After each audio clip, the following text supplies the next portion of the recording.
Good afternoon everyone. आज class 12 के लिए एक टेस्ट ऑर्गेनाइज किया गया 20 मार्क्स के लिए। चैप्टर सेकंड, थर्ड और फोर्थ ये चैप्टर्स लिए गए थे। तो आज हम उसका सॉल्यूशन देखते हैं। किस टाइप के क्वेश्चन उस पेपर में पूछे गए थे। क्वेश्चन नंबर 1 पूछा गया है, what is the principal value of sine inverse 1 पूछा गया है। इसकी वैल्यू आपको फाइंड आउट करनी है। तो सॉल्यूशन देखेंगे स्टूडेंट इसका, कैसे इस क्वेश्चन को आपने सोल्व करना है। तो साइन इनवर्स 1 जैसे इस टाइप का क्वेश्चन है तो आपको उसके इक्वल टू थीटा पुट कर लेना है। क्या पुट कर लिया? Theta. Now 1 is equal to what? Sine theta. Sine theta और साइन थीटा के अंदर जो 1 वैल्यू होती है वो किसकी होती है? पाई/2 की, यानी 90 की। और ये बात याद होनी चाहिए कि थीटा जो 90 है वो इस साइन इनवर्स की डोमेन के अंदर लाइज करना चाहिए, रेंज के अंदर लाइज करना चाहिए। तो साइन इनवर्स x की जो रेंज होती है वो -π/2 से π/2 क्लोज इंटरवल होती है। Range of sine inverse x, range of sine inverse x क्या होती है आपके पास? -π/2 से π/2। ये आपका आंसर होगा। या दूसरे शब्दों में इसको ऐसे भी देखा जा सकता है, साइन इनवर्स ये 1 लिखा हुआ है, 1 जो वैल्यू है वो क्या, वो किसकी वैल्यू होती है? साइन 90 की। किसकी होती है? साइन 90 की। Another method, sign inverse sign 90। अब साइन इनवर्स से साइन कैंसिल हो सकता है, कैंसिल हो क्या आया? π/2। और π/2 तो आया तो है, क्या वो बिलोंग कर रहा है या नहीं कर रहा वो चेक करना होता नहीं। वो साइन इनवर्स π/2 बिलोंग करना चाहिए साइन इनवर्स की रेंज के अंदर। तो बिलोंग कर रहा है, तो हमारा आंसर क्या होगा? π/2। This is your answer. ये क्वेश्चन नंबर फर्स्ट था। Clear students? Pause the video, note down this question.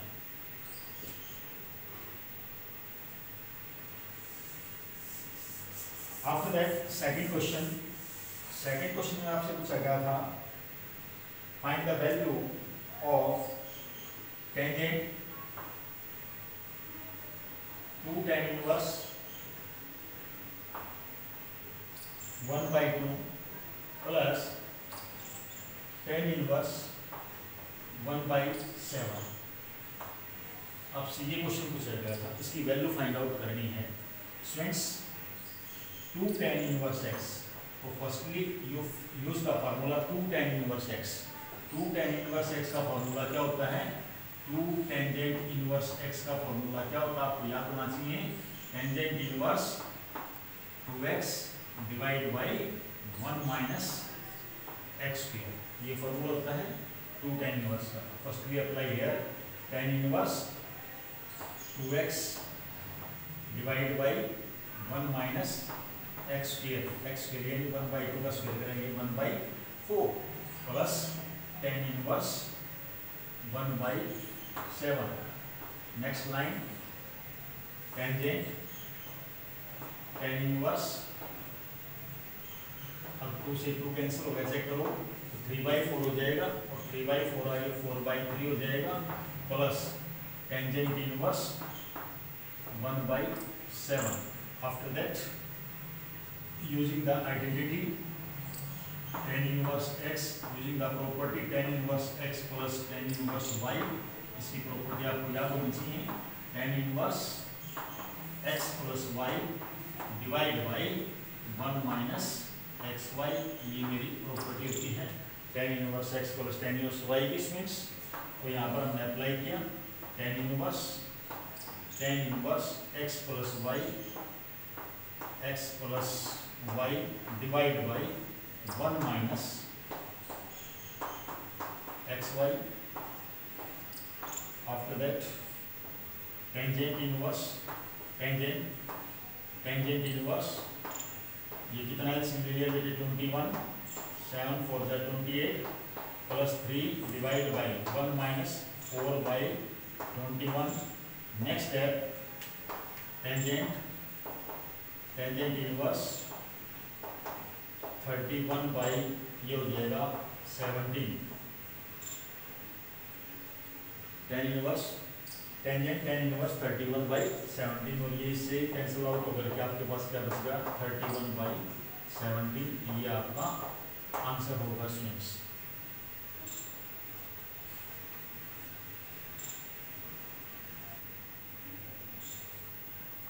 Tan inverse 31 by 17 ये कैंसिल हो गया, is equal to 31 by 17। We know very well tangent tan inverse x is equal to x होता है, x belongs to all real numbers. हर real values पर ये क्या होता है डिफाइन होता है। इस तरह से आपका सेकेंड क्वेश्चन का ये आंसर होगा। Clear students?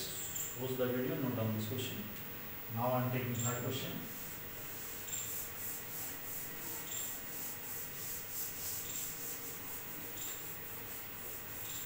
थर्ड क्वेश्चन में क्या पूछा गया आपसे?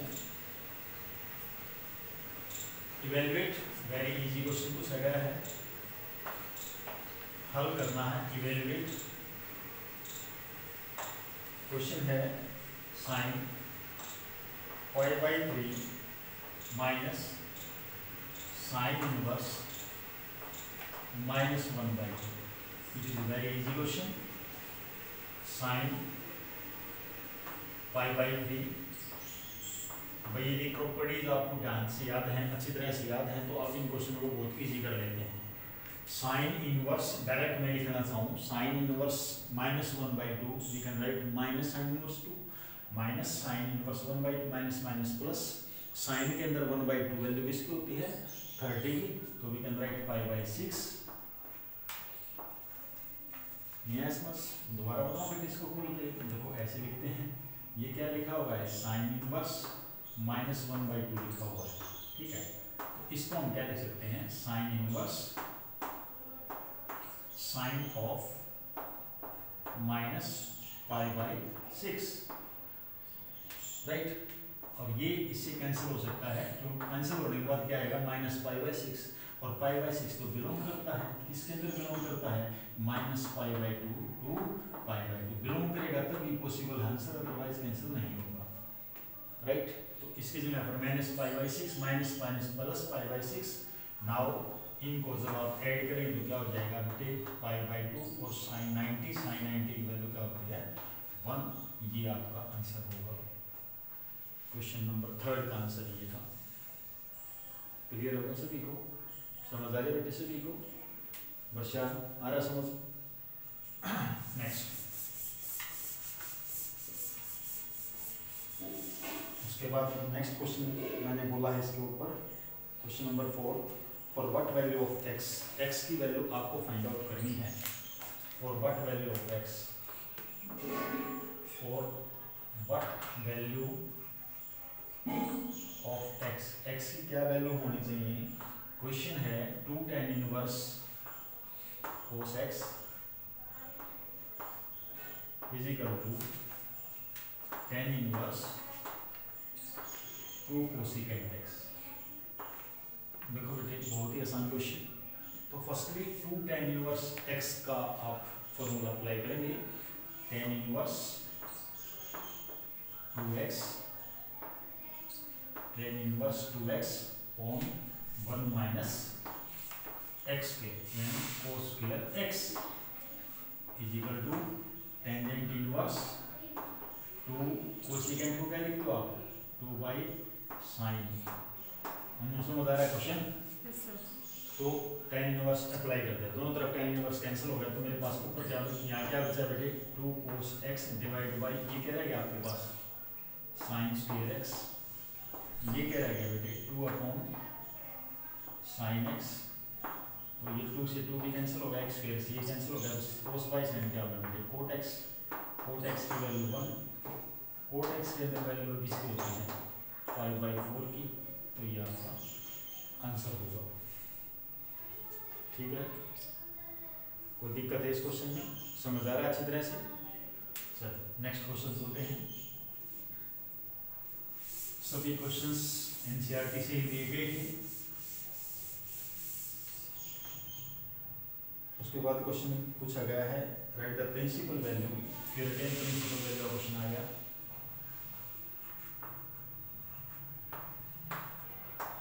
प्रिंसिपल वैल्यू पूछी गई है आपसे किसकी, टेंजेंट इनवर्स टेंजेंट 9π/8। तो मैंने आपको बोला था कि जब भी आप प्रिंसिपल वैल्यू जो निकालने की पूछी जाए तो आपको टेबल जरूर याद होना चाहिए, ठीक है, टेबल जरूर याद होना चाहिए। टेन इनवर्स वो डोमेन रेंज वाली, तो बेटे बाहर टेन इनवर्स है तो बेटा आपको याद होना चाहिए जो टेन इनवर्स एक्स है ना उसकी जो डोमेन होती है क्या होती है, डोमेन। डोमेन तो होती है ऑल रियल नंबर है, ठीक है, और जो रेंज होती है ना बेटे वो क्या होती है -π/2 से π/2 ओपन इंटरवल होती है बेटे, याद रखना ओपन इंटरवल होती है -π/2 से π/2, राइट।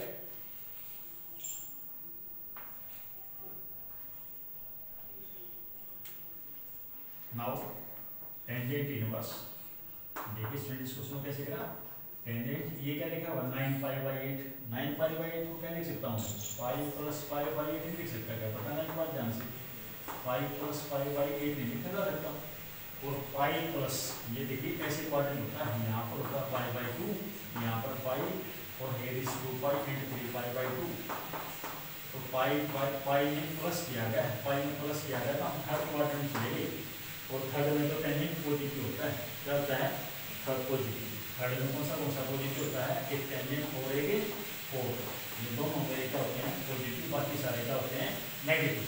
तो यहाँ पर स्टूडेंट्स ये किया गया इस क्वेश्चन में टेन इनवर्स, इसको लिख दिया टेंजेंट π/8, अब ये कैंसिल हो गया, क्या आएगा आपके पास π/8, और देख लो π/8 को बिलोंग करता है -π/2 2π/2 के बीच में बिलोंग करता है, नहीं करता है इस ओपन इंटरवल के अंदर, तो that's why your answer will be π/8।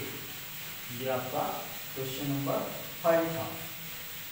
5 question को आप ऐसे हल करेंगे, किसी बच्चे को दिक्कत है पूछ सकता है।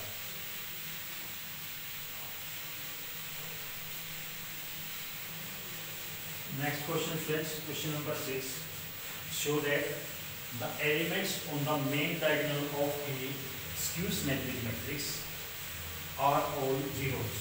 जितने भी skew symmetric matrix होती हैं उनके डायगोनल एलिमेंट्स क्या होते हैं, जीरो होते हैं, ये मुझे प्रूव करके दिखाना है।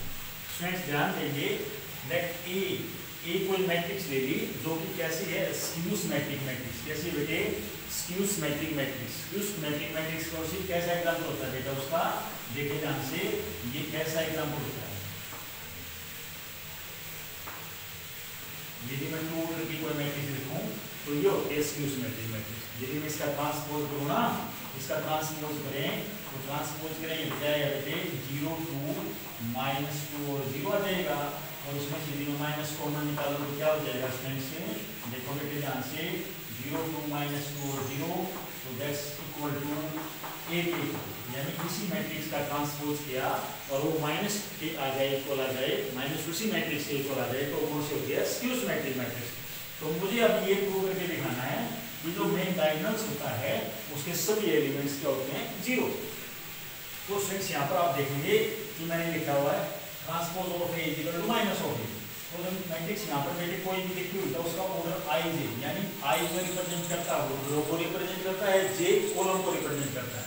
जब इस मैट्रिक्स का जब मेरे द्वारा ट्रांसपोज लिया जाता है, ट्रांसपोज लिया जाता है तो फ्रेंड्स क्या होता है बेटे जो मैट्रिक्स आएगी वो रो चेंज हो जाएगी ना कॉलम में, और कॉलम किसमें अंदर चेंज हो जाएंगे रो में, यानी इस फॉर्म में हो जाएगा, इस फॉर्म में हो जाएगा।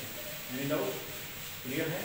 अब बात कर रहे हैं डायगोनल एलिमेंट्स की, किसकी बात कर रहे हैं डायगोनल एलिमेंट्स। डायगोनल एलिमेंट्स के लिए तो हमें पुट करना पड़ेगा क्या students, i equal to j, i equal to j put करना पड़ेगा मेरे को। डायगोनल एलिमेंट्स कौन से होते हैं, a11 a22 3 3 4 4 ऐसे, तो इसलिए i इक्वल टू जे लिखा, तो यहाँ पर हो गया i लिख सकता हूँ मैं, इक्वल टू माइनस ai लिख सकता हूँ। तो नेक्स्ट टाइम में माइनस ai कर लेके आएंगे तो 2ai हो जाएगा, इक्वल टू क्या हो गया 0। तो इसका मतलब i यानी सेम टाइप के जो एलिमेंट्स होंगे वो डायगोनल एलिमेंट्स होंगे वो क्या होंगे 0। ये क्वेश्चन था। Clear students? क्लियर है सभी को? नेक्स्ट क्वेश्चन की तरफ बढ़ते हैं।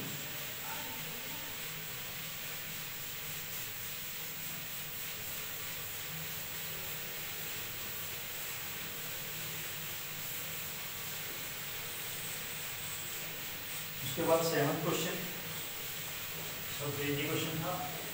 ए मैट्रिक्स गिवन आपके पास -30 0 3 -3, आपको A4 निकालना था, find the value of A4। तो सबसे पहले आप स्क्वायर निकालते हैं। स्क्वायर मैट्रिक्स कैसे निकालते हैं? जब ए मैट्रिक्स की ए से मल्टीप्लाई कर देते हैं, ए मैट्रिक्स की ए से मल्टीप्लाई करेंगे तो क्या आएगा? चेक कर लो भाई, ऐसे तो करते हैं मल्टीप्लिकेशन, दो मैट्रिक्स की मल्टीप्लाई तो ऐसे करते हैं। जब आप इससे करेंगे फर्स्ट रो फर्स्ट कॉलम, है ना भाई, सेकंड रो सेकंड कॉलम, और ये 9, ये आपकी ए स्क्वायर आएगा। क्या क्या सुनिए, ए स्क्वायर आपको A4 निकालना है। A4 को क्या लिखेंगे? ए स्क्वायर इंटू ए लिखेंगे, ए स्क्वायर इंटू ए स्क्वायर लिख देंगे। ये ऐसे में ए स्क्वायर को 9009 और जब इनकी मल्टीप्लाई आप करेंगे तो 81 या 81 भी आप इस क्वेश्चन को, इसका आंसर आप देख सकते हैं 81। ये क्वेश्चन था, question number 7। Clear students? Next question देखते हैं क्या है। Question number 8।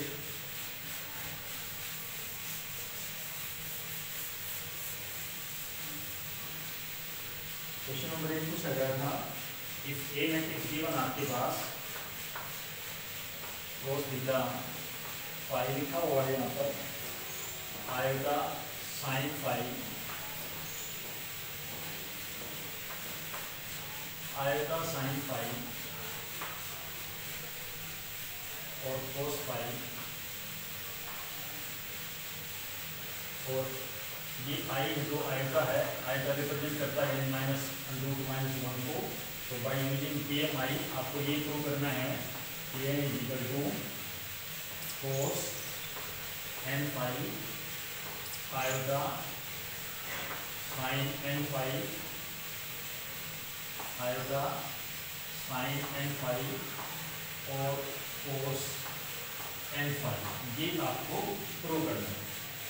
तो फर्स्ट स्टेज हम क्या करेंगे, PMI से आपको सोल्व करना question, principle of mathematical relation, जो क्लास 11 में आपने पढ़ा हुआ था। तो वहां पर सबसे पहले आपने 3 स्टेप्स के अंदर क्वेश्चन सोल्व किया था।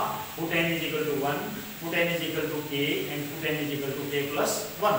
नाउ स्टूडेंट्स सॉल्यूशन देखिए आप सभी। तो पहले हम पुट करते हैं n is equal to 1, n की जगह हम 1 पुट करते हैं। तो इस मैट्रिक्स के जो हमने प्रूव करेंगे उसके अनुसार, तो यानी n की जगह 1 पुट किया जाता है, तो क्या आता है students? cos phi iota sin phi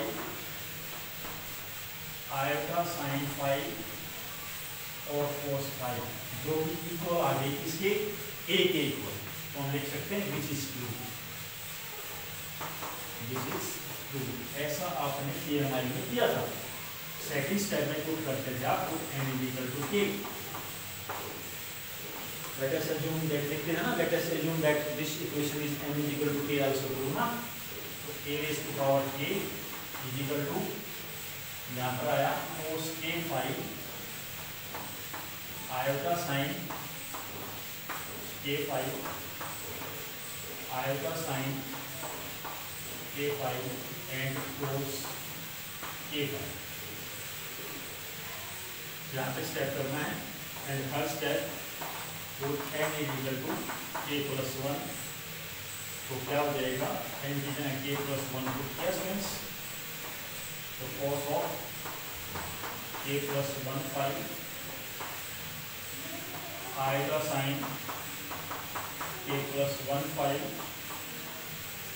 आएगा sin k plus 1 phi cos k plus 1 phi. आपको ये प्रूव करके दिखाना, ये प्रूव करके दिखाना। उसमें ध्यान दीजिए, a raise to power k plus 1 को आप लिखिए a raise to power k into a, लिख सकते हैं क्या? A raise to power k into k लिख सकते हैं ए रेस टू पावर के।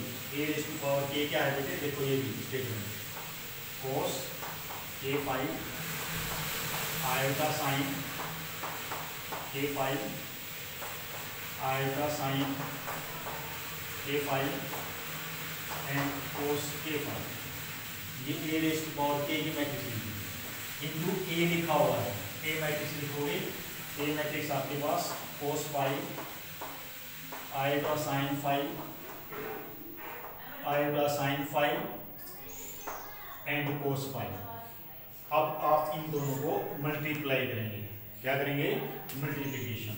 दो मैट्रिक्स की मल्टीप्लाई करते हैं तो बेटे first row first column, first row second column, ऐसे आप मल्टीप्लाई करते हैं तो फर्स्ट रो फर्स्ट कॉलम करेंगे तो क्या आएगा स्टूडेंट्स, कोस के फाइव कोस फाइव प्लस इसकी इससे मल्टीप्लाई की, चेक करो, इसकी इससे मल्टीप्लाई करी, आयोटा की आयोटा से मल्टीप्लाई, आयोटा स्क्वायर हो जाएगी और आयोटा स्क्वायर की जगह मैं माइनस में लिख सकता हूँ डायरेक्ट साइन के फाइव और साइन फाइव। ये मैंने फर्स्ट रो की फर्स्ट कॉलम के साथ मल्टीप्लाई कर। अब मैं फर्स्ट रो की सेकंड कॉलम के साथ मल्टीप्लाई कर रहा हूँ तो क्या आएगा स्टूडेंट्स, यहाँ ले लेता हूँ मैं थोड़ा सा नीचे की तरफ, आयोटा साइन फाइव कोस के फाइव प्लस आयोटा साइन के फाइव एंड कोस फाइव। मैंने first row first column, first row second column कर दिया है। चेक करना एक बार, साफ दिखाई दे रहा है। Now second row first column के साथ करता हूँ तो आएगा स्टूडेंट्स आयोटा साइन के फाइव कोस फाइव और first second row first column plus iota cos के फाइव और साइन फाइव। नेक्स्ट लाइन में सेकंड रो सेकंड कॉलम, ये जगह पे माइनस साइन फाइव साइन के फाइव और प्लस कोस फाइव कोस के फाइव। ये आपकी मैट्रिक्स तैयार होगी।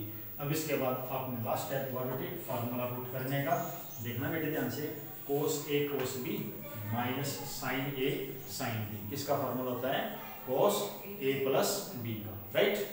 कोस ए प्लस बी यानी ए प्लस 1 5। यहाँ से इसमें दोनों में से आयोटा कॉमन निकल जाएगा और फिर फार्मूला बन जाएगा साइन ए कोस बी प्लस कोस ए साइन बी। साइन ए प्लस बी का फार्मूला होता है साइन ए प्लस बी का, साइन ए प्लस बी ए प्लस 1 5। सेम ऐसे यहाँ पर आयोटा कॉमन निकल गया, साइन का फार्मूला बन जाएगा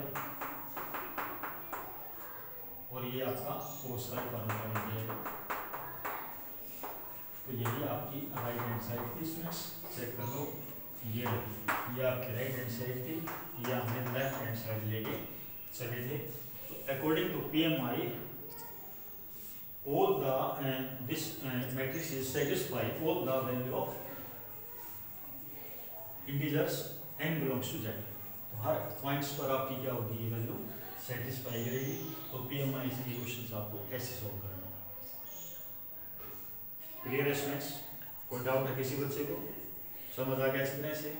तो इस टाइप के क्वेश्चंस NCERT में भी 2 और हैं जो आप प्रैक्टिस कर सकते हैं, ठीक है।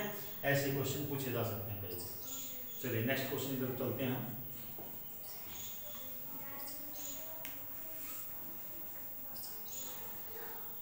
नोट हो जाएगा सभी का।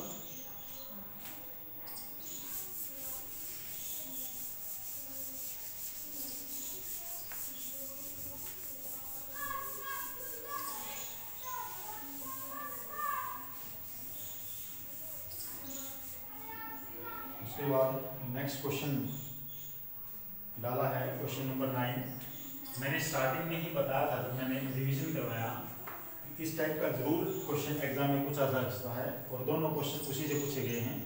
ए matrix A of order 3 cross 3, statement लिख रहा हूँ यहाँ पर मैं। A matrix A of order 3/3 has determinant 22. What is the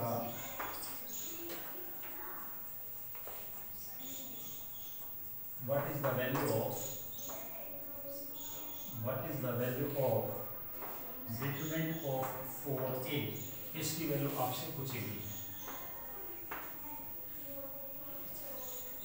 आपसे पूछेगी, तो बेटे ये प्रॉपर्टी है और बहुत ही अच्छी तरह से लिखवाई है। यदि कोई स्केलर क्वांटिटी किसी मैट्रिक्स के साथ मल्टीप्लाई है तो उसका आंसर क्या होगा, जो स्केलर क्वांटिटी है उसकी पावर n आ जाएगी। n क्या, जिस ऑर्डर की मैट्रिक्स है, जिस ऑर्डर की क्या है मैट्रिक्स, वही हो जाता है। तो बिल्कुल सिंपल क्वेश्चन था, इतनी बार बताया गया। ये 4A है तो 4⁻³ एंड डिटरमिनेंट ऑफ A, और 4⁻³ तो 64 होता है, और डिटरमिनेंट A की वैल्यू आपके पास 22 गिवन है, तो आप इनको मल्टीप्लाई कर दो बेटे, 8 132 और 8 140, तो ये आपका आंसर होगा। क्वेश्चन नंबर 9 का आंसर ये था। ठीक है स्टूडेंट्स, क्लियर है। सेम क्वेश्चन नंबर 10, बिल्कुल इसी मेथड से क्वेश्चन नंबर 10 पूछा गया था। यहाँ पर भी एक मैट्रिक्स है, उसका ऑर्डर 3 है और 3A determinant of is equal to KA पूछा गया है, तो find the value of K, पूछा गया है, तो K की वैल्यू क्या होगी। तो बेटे इसको हम पहले बता के चल रहा हूँ, अभी मैंने बताया कि डिटरमिनेंट ऑफ स्केलर क्वांटिटी जब मल्टीप्लाई है किसी मैट्रिक्स के साथ, जब आप उसको ओपन करते हैं तो 3n कितना है, 3 तो है, और इसको ऐसे लिखते हैं is equal to K determinant of 3 27, ये कैंसिल हो गया, तो ये रहेगा K। तो आपसे सिर्फ K की वैल्यू पूछी गई थी, तो K की वैल्यू क्या है इसके अंदर 27। यस फ्रेंड्स, आगे समझ सभी को। जिस बच्चे के मार्क्स कम आए हैं वो और ज्यादा प्रयत्न करे, और ज्यादा प्रयास करे, और ज्यादा प्रैक्टिस करे, ताकि आगे आने वाले टेस्टों में आपके अच्छे मार्क्स आए। One of my best friend Shekhar, he got 20/20 marks, and one Chavi, she also got 20/20 marks. Now question number 11, find product. अब की बार इस एक्सरसाइज से क्वेश्चन 5 मार्क्स आएगा, तो ध्यान रखना 5 मार्क्स से ये क्वेश्चन जरूर आने की संभावना। ए बी प्रोडक्ट निकालनी है। ए मैट्रिक्स गिवन आपके पास 103 -1 2 और -2 2 -3 और 4, ये ए मैट्रिक्स। बी मैट्रिक्स आपके पास -2 9 6 0 2 1 और 1 -3 एंड -2। इसकी प्रोडक्ट तो करनी है, उसके बाद सॉल्यूशन करना है। x - y + 2z = 1 equation, 2y - 3z = 1 and 3x - 2y + 4z = 2। आपको इसका सॉल्यूशन आपको निकालना है और इस प्रोडक्ट का आपको यूज करना है। स्टूडेंट्स फर्स्टली आपको ए और बी दो मैट्रिक्स की मल्टीप्लाई करनी है, और मल्टीप्लिकेशन रूल आप सभी बच्चों को आना चाहिए। जिस बच्चे के अभी वीक है इस पॉइंट में, उसकी प्रैक्टिस करें। मैट्रिक्स की मल्टीप्लाई कैसे करते हैं ये आपको अच्छी तरह से आनी चाहिए, नहीं तो आपके 30 मार्क्स खतरे में पड़ सकते हैं। तो यहाँ पर आप करेंगे matrix multiplication, first row first column apply करेंगे। ये आपके first row first column step by step करेंगे, तो आपके मार्क्स नहीं कटेंगे, ना ही गलती होगी। यदि आपने थोड़ा सा भी इस क्वेश्चन में लापरवाही यूज कर दी, लापरवाही बरत दी, तो आपके 5 मार्क्स का नुकसान हो सकता है। ठीक है स्टूडेंट्स, ये बात उन बच्चों के लिए है जो स्लाइटली लापरवाही कर देते हैं और उनके मार्क्स डिडक्ट हो जाते हैं। तो फर्स्ट रो फर्स्ट कॉलम किया गया -2 -9 and +6 to that 12। First row second column -2 +2, first row third column 1 +3 and -4। Second row first column किया बेटे 0 +18 -18। Second row second column 4 -3। Second row third column 0 -6 +6।